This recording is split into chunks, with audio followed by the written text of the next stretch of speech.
Moral English गुरु या चॅनलमध्ये आपल्या सर्वांचं स्वागत. विद्यार्थी मित्रांनो, जर आपण या चॅनलवर नवीन असाल आणि जर आपण या चॅनलला सबस्क्राईब केलं नसेल तर अवश्य करा.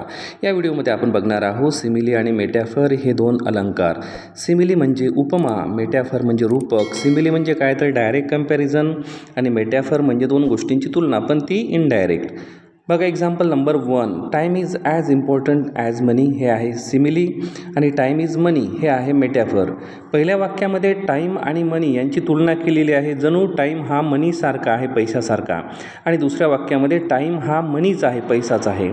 त्याचप्रमाणे he is as brave as lion आणि ही इज अ लॉयन यामध्ये सिमिली आणि मेटॅफर हे दोन अलंकार आपण दाखवलेले आहे. तिसरं वाक्य बघा, he is like a wind म्हणजे तो वाऱ्यासारखा आहे आणि त्यानंतर आहे ही इज द विंड, तो वाराच आहे.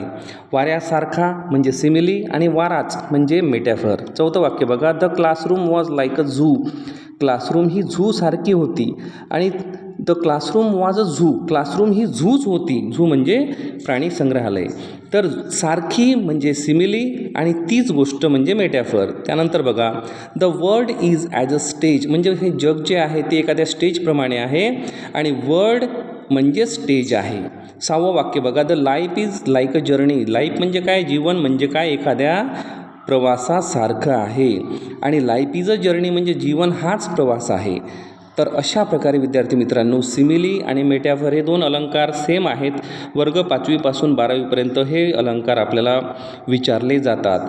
तर आपण हे लक्षात ठेवताना ॲज आणि लाईक जर असेल तर सिमिली आणि जर ॲज आणि लाईक नसेल आणि कंपॅरिझन असेल तर मेटॅफर. व्हिडिओ आपल्या मित्रांना जरूर शेअर करा आणि चॅनलला सबस्क्राईब करायला विसरू नका. थँक्यू.